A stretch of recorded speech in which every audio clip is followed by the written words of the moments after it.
Hello friends, आज हम लोग एक नया सब्जेक्ट भूगोल ज्योग्राफी की शुरुआत करने जा रहे हैं।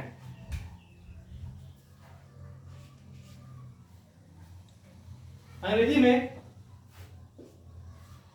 भूगोल को ज्योग्राफी कहते हैं, जो एक यूनानी शब्द है।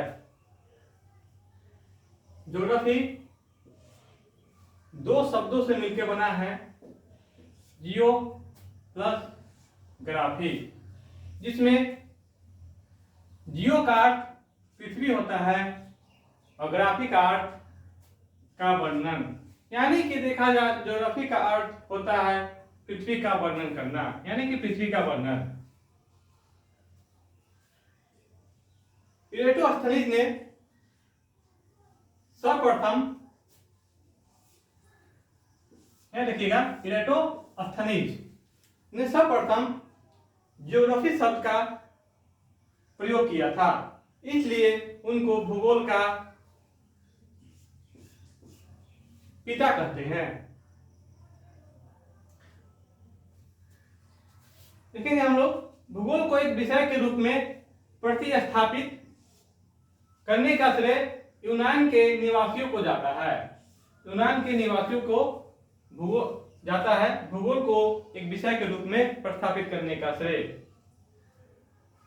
जब हम लोग पूरा भूगोल का अध्ययन करेंगे तो उसमें कुछ ऐसे टॉपिक, ऐसे शब्द आएंगे जिसका प्रयोग नाटकों के द्वारा किया गया है, इसलिए भूगोल को नाटकों का विज्ञान भी कहते हैं, क्योंकि भूगोल का अधिकतर खोज नाटकों के द्वारा ही खोजा गया है।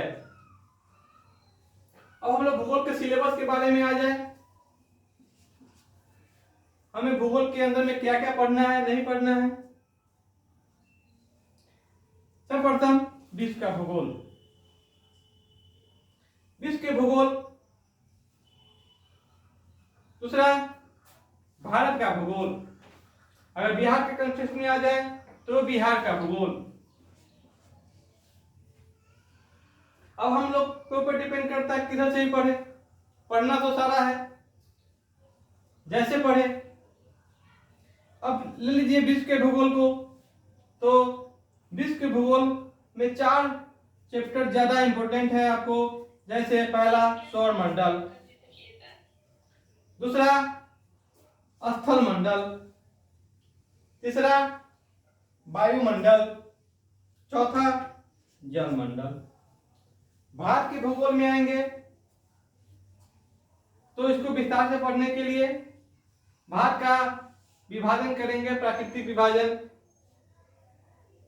जो 5 भागों में करेंगे हम लोग। जब डिटेल में आएंगे तो पढ़ेंगे। भारत की जलवायु, भारत की मिट्टी, भारत की नदी, भारतीय कृषि, भारतीय इंडस्ट्री, परिवहन व्यवस्था। उसी प्रकार जब हम बिहार भूगोल कंटेक्स्ट में आएंगे तो बिहार का प्राकृतिक विभाजन, बिहार की जलवायु, बिहार की मिट्टी, कृषि, नदी, उद्योग और परिवहन। तो दोस्तों, हमें भूगोल में इतना सारा पढ़ना है। अब हम लोग शुरुआत करेंगे विश्व के भूगोल के सौर मंडल से, ठीक है। अब हम लोग पढ़ेंगे ब्रह्मांड। पृथ्वी के चारों ओर जो भी दिखाई देता है वो ब्रह्मांड है। ब्रह्मांड में आकाशीय पिंड, आकाशगंगाएं, निहारिकाएं, असंख्य तारे आते हैं। सबसे पहले बड़ी बात है, इसका कोई और छोड़े नहीं, अभी तक इसका विस्तार का पता ही नहीं किया जा सका है, सिर्फ अनुमानता यह कहा जाता है। ब्रह्मांड की उत्पत्ति के 2 सिद्धांत है, प्रमुख सिद्धांत। एक है बिग बैंग थ्योरी, दूसरा है स्थिर अवस्था। सबसे पहले आएंगे स्थिर अवस्था। यूहाल साहब ने दिए थे, जो मान नहीं है कि पृथ्वी स्थिर है, ब्रह्मांड स्थिर है, यह मान नहीं है। बिग बैंग थ्योरी वर्तमान काल में ज्यादा मान है। इसके अनुसार कहा गया हुआ है कि ब्रह्मांड क्या कर रहा है, विस्तार हो रहा है। ब्रह्मांड का विस्तार अभी भी हो रहा है। इसको अमेरिकी खगोल वैज्ञानिक एडविन हबल ने बताया था कि ब्रह्मांड में अनेक आकाश गंगाएं हैं और सौर मंडल, जो हमारा सौर मंडल है, उसी आकाश गंगा का एक भाग है। ब्रह्मांड में अनेक आकाश गंगा है और उसी आकाश गंगा में से एक आकाश गंगा में सौर मंडल है।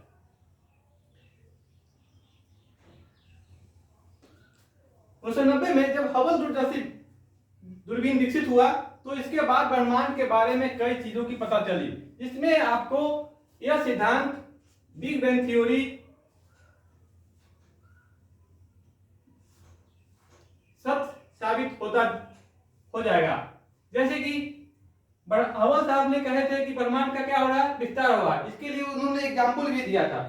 एग्जाम्पल के तौर पर जैसे कि एक गुब्बारा लेंगे बिना हवा वाला, और उस गुब्बारे पर कुछ चिन्ह, जैसे कि मान लीजिए कि 8 ग्रह है तो 8 ग्रह के लिए 8 गुब्बारा के चारों ओर घुमा देंगे। उसके बाद गुब्बारा में क्या करेंगे, हवा भरेंगे। हवा भरने के बाद देखेंगे क्या, जैसे जैसे हवा भरा जा रहा है, गुब्बारा फूलते जा रहा है, वो 8 जो लाइन खींचा हुआ है उसके बीच में दूरी बढ़ती जा रही है। उसी सिद्धांत के आधार पर हबल साहब ने कहा था कि ब्रह्मांड का क्या हो रहा है, विस्तार हो रहा है, जिसके बिग बैंग थ्योरी सिद्धांत दिया गया। यह जब दूरबीन के विकसित होने आविष्कार होने दूरबीन हबल दूरदर्शी का जब निर्माण हुआ तो यह सब साबित हो गया। अब ब्रह्मांड के बारे में आएंगे। ब्रह्मांड का व्यास कितना है? ब्रह्मांड का व्यास 10⁻8 प्रकाश वर्ष है। ये प्रकाश वर्ष क्या है?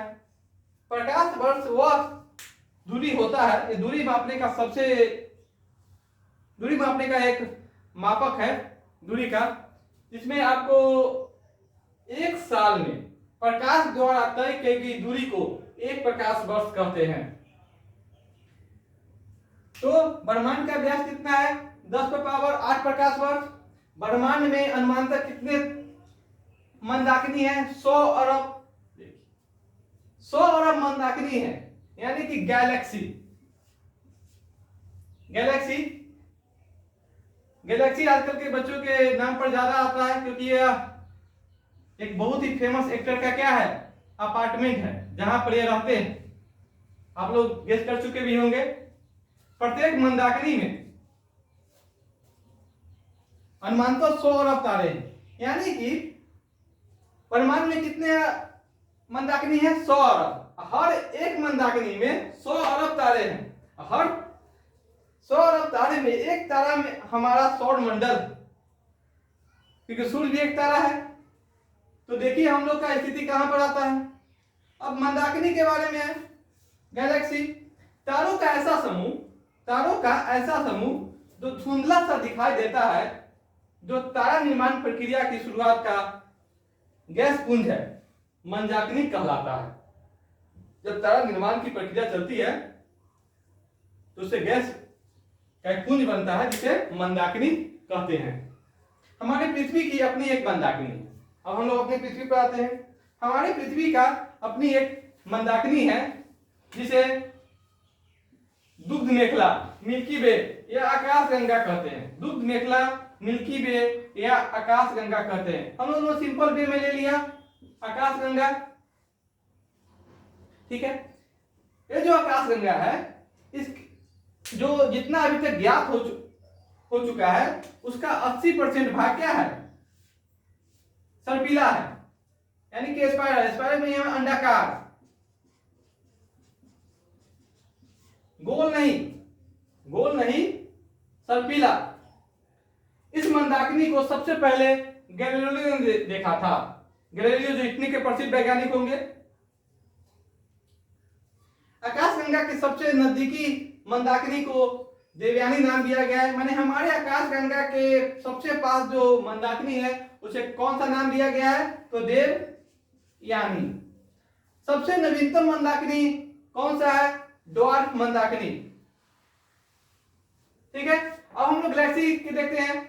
जो अभी हम लोग पता है गैलेक्सी क्या है, आजकल के नौजवानों के मुंह पे ज्यादा गैलेक्सी का नाम आता है। यह एक अपार्टमेंट है जहां मुंबई में है, जहां सलमान खान का घर है। लेकिन वहां नहीं समझेंगे हम लोग, यहाँ गैलेक्सी का मतलब मंदाकिनी समझेंगे, जो पूरे सौर मंडल का क्या है, एक घर समझ सकते हैं। ठीक है, अब हम लोग आगे आएंगे सौर मंडल में।